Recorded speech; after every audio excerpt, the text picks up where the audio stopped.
வணக்கம். வாங்க, இன்னைக்கு நாம ரொம்ப ஆழமான நம்ம வாழ்க்கையோட நோக்கத்தையே பத்தி யோசிக்க வைக்கிற ஒரு கேள்வியை கொஞ்சம் அலசி ஆராய போறோம். நம்ம வாழ்க்கைக்கான கடவுளோட உண்மையான திட்டம் என்ன? நீங்க என்னைக்காவது இத பத்தி யோசிச்சிருக்கீங்களா? நம்ம எதுக்காக வாழ்றோம்? வெற்றி, சந்தோஷம், வசதி இதுக்காக மட்டும்தானா? இல்ல இது எல்லாத்தையும் தாண்டி நமக்குன்னு ஒரு ஆழமான நோக்கம் இருக்கா? வாங்க, இதுக்கான பதில நாம சேர்ந்து தேடலாம். இந்த கேள்விக்கு பதில் வேணும்னா நாம கொஞ்சம் பின்னோக்கி போகணும். அதாவது ஆரம்பத்துக்கு போகணும். மனுஷன் எப்படி உருவாக்கப்பட்டான், ஆரம்பத்துல கடவுளுக்கும் அவனுக்கும் இருந்த உறவு எப்படி இருந்துச்சுன்னு முதல்ல புரிஞ்சுக்கலாம். பாருங்க, எல்லாத்துக்கும் இதுதான் ஆரம்ப புள்ளி. வேதம் சொல்லுது, கடவுள் நம்ம அவருடைய சாயல்ல உருவாக்கினாருன்னு. ஒரு நிமிஷம் இதை யோசிச்சு பாருங்க. இது நம்மளோட உருவத்தை பத்தினது மட்டும் இல்ல, இது நமக்கும் கடவுளுக்கும் நடுவுல இருந்த ஒரு பிரிக்கவே முடியாத ரொம்ப ஆழமான ஒரு ஆவிக்குரிய தொடர்பு குறிக்குது. சும்மா கற்பனை பண்ணி பாருங்க. எந்த ஒரு தடையுமே இல்லாத, எந்த ஒரு பிரிவினையுமே இல்லாத ஒரு முழுமையான உறவு. மனுஷனோட ஆத்மாவும் கடவுளோட ஆவியும் ஒன்னோட ஒன்னு கலந்து இணைஞ்சு இருந்த ஒரு நிலைமை. இதுதான் தொடக்கத்துல இருந்த அந்த அற்புதமான நிலை. ஆனா அதுக்கப்புறம் தான் அந்த வீழ்ச்சி நடந்துச்சு. கடவுள் சொன்னாரு, நீ அதை சாப்பிட்றனால நிச்சயமா சாவாயின்னு. ஆனா இங்க சொல்லப்பட்ட சாவுங்கிறது உடனே நடந்த ஒரு உடல் ரீதியான மரணம் இல்ல. ஏன்னா ஆதாமும் ஏவாளும் அதுக்கப்புறமும் பல வருஷம் வாழ்ந்தாங்க. அப்போ எது செத்து போச்சு? உண்மையிலே எது செத்து போச்சுன்னா, அந்த ஆழமான ஆவிக்குரிய இணைப்பு தான். கடவுளுக்கும் மனுஷனுக்கும் இருந்த அந்த நெருக்கமான உறவு தான் முறிஞ்சு போச்சு. அந்த ஒரு நொடியில ஒரு பெரிய பிரிவு உண்டாயிடுச்சு. சரி, மனுஷன் விழுந்த அந்த நிமிஷமே கடவுளோட மீட்பு திட்டம் ஆரம்பிச்சிருச்சு. ஆனா அது என்ன திட்டம்? நாம நிறைய பேர் நினைச்சிட்டு இருக்கிற மாதிரி ஒரு திட்டமா அது? வாங்க பார்க்கலாம். கடவுளோட திட்டம்னு சொல்லா உடனே நம்ம மனசுல என்ன வரும்? ஒரு நல்ல வேலை, நிறைய பணம், ஆரோக்கியம், இதெல்லாம் தானே. ஆனா ஒரு ஆச்சரியமான விஷயம் என்னன்னா, மனுஷன் விழுந்த அந்த நிமிஷத்துல இருந்தே கடவுளோட ஒரே ஒரு முக்கியமான திட்டம், அந்த உடைஞ்சு போன உறவை திரும்பவும் ஒன்னு சேர்க்கறது மட்டும்தான். இந்த வசனம் நம்ம எல்லாருக்குமே நல்லா தெரிஞ்ச ஒண்ணு. கடவுள்கிட்ட அன்பு வைக்கிறவங்களுக்கு எல்லாமே நன்மைக்காக நடக்குதுன்னு பவுல் சொல்றாரு. இதை கேட்கும்போது நமக்கு எவ்வளோ பெரிய ஆறுதலா இருக்கு இல்லையா? ஆனா இங்க ஒரு முக்கியமான கேள்வி வருது. அந்த நன்மைனா என்ன? நமக்கு ஒரு புது கார் கிடைக்கிறதா, இல்ல வேலையில ஒரு ப்ரமோஷன் கிடைக்கிறதா? பவுல் எதை நன்மைன்னு சொல்றாரு? இதுக்கான பதில் அடுத்த வசனத்திலேயே இருக்கு. இப்ப பாருங்க, இதுதான் கிறிஸ்தவ வாழ்க்கையோட மையப்புள்ளியே.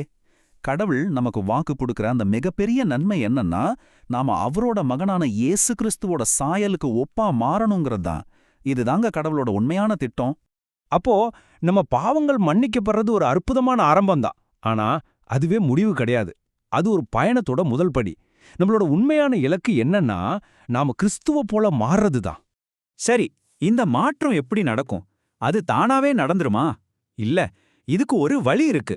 இந்த மாற்றத்தை கொண்டு வர சக்தி எதுன்னு இப்ப நாம பார்க்கலாம். இயேசு சொல்றாரு, பூமியில தீய மூட்ட வந்தேன்னு. இங்க அவர் சொல்ற தீ அழிவ குறிக்கல, அது பரிசுத்த ஆவியானவரை குறிக்குது. ஒவ்வொரு விசுவாசியோட உள்ளத்திலையும் அந்த பரிசுத்த ஆவியோட நெருப்பு பத்தி எரியணும்னு தான் அவர் ஆசைப்பட்டாரு. நாம நிறைய நேரம் சிலுவைய ஒரு முடிவா பார்க்கறோம். ஆனா உண்மையில அது ஒரு ஆரம்பம், அது ஒரு கதவு. அந்த கதவு வழியாதான் பெந்தெக்கோஸ்தே நாள்ல பரிசுத்த ஆவியானவர் இந்த பூமிக்கு வந்தாரு. அதாவது சிலுவை இல்லாம பெந்தெக்கோஸ்தே கிடையாது. பவுலோட இந்த வார்த்தைகளை கொஞ்சம் கவனிங்க. அந்த மாற்றம் எப்படி நடக்குதுன்னு எவ்வளவு அழகா சொல்லுது. இனி வாழ்றது நான் இல்ல, கிறிஸ்து தான் எனக்குள்ள வாழ்றாரு. இது ஒரே நாள்ல நடக்கிற ஒரு மேஜிக் இல்ல. இது ஒவ்வொரு நாளும் நம்ம சுயத்தை பின்னுக்கு தள்ளி கிறிஸ்து நமக்குள்ள செயல்பட நம்ம இடம் கொடுக்கிற ஒரு தொடர் பயணம். அப்போ நடைமுறையில இந்த மாற்றத்தை எப்படி கொண்டு வர்றது? வேதம் நமக்கு தெளிவா 3 படிகளை சொல்லிக் கொடுக்குது. 1, பரிசுத்த ஆவியோட உதவியோட நம்ம மாம்சத்தோட ஆசைகளை கட்டுப்படுத்துறது. 2, இந்த உலகத்தோட சிந்தனைகளை விட்டுட்டு கடவுளோட வார்த்தையால நம்ம மனசை தினமும் புதுப்பிக்கிறது.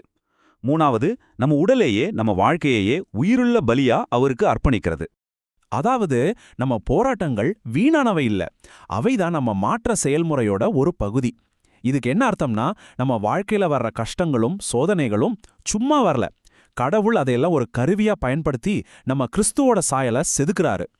உண்மைதான், இப்படி மாறுறதுக்கான பாதை சில சமயம் ரொம்ப கஷ்டமா தெரியலாம். ஆனா ஒன்னு தெரிஞ்சுக்கோங்க, நாம தனியா இந்த பயணத்துல இல்ல.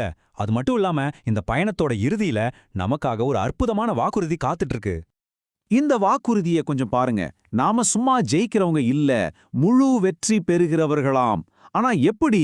நம்ம சொந்த பலத்தினால இல்ல, நமக்குள்ள வாழ்ற கிறிஸ்துவோட சக்தியால, பரிசுத்த ஆவியானவரோட செயலால மட்டும்தான் இது முடியும். இதுதாங்க நம்மளோட கடைசி நம்பிக்கை. ஒரு நாள் இயேசு திரும்ப வரும்போது இந்த மாற்றத்தோட பயணம் முழுமையடையும். நாம அவரைப் போலவே மகிமையான சாயல்ல மாற்றப்படுவோம். யோசிச்சு பாருங்க, இது எவ்ளோ பெரிய நம்பிக்கை. இந்த மாற்றத்தோட உச்சக்கட்டமே என்ன தெரியுமா? இயேசு நமக்காக செஞ்ச கடைசி ஜெபம் இதுதான். பிதாவும் குமாரனும் எப்படி ஒன்னா இருக்காங்களோ அதே போல நாமளும் அவங்களோட முழுமையா ஒன்னு சேரணும். ஆரம்பத்துல உடைஞ்சு போன அந்த உறவு திரும்பவும் முழுமையா நிலைநாட்டப்படணும். அப்போ மொத்தத்துல கடவுளோட உண்மையான திட்டம் என்னன்னா, நம்ம பாவத்தை மன்னிக்கிறது மட்டும் இல்ல, அதையும் தாண்டி ஒவ்வொரு நாளும் நம்மள அவரோட மகனோட சாயலுக்கு ஏத்த மாதிரி மாத்துறது தான். இது ஒரு தொடர்ச்சியான பயணம். மகிமையிலிருந்து இன்னும் அதிகமான மகிமைக்கு நம்மள கூட்டிட்டு போற ஒரு பயணம். இதுல நாம ஞாபகம் வச்சுக்க வேண்டிய மிக முக்கியமான விஷயம், இதை செய்யறது நாம இல்ல, நமக்குள்ள இருக்கிற பரிசுத்த ஆவியானவர் தான் இதை செய்யறாரு. இந்த உண்மையை நாம கொஞ்சம் ஆழமா சிந்திச்சு பார்ப்போம்.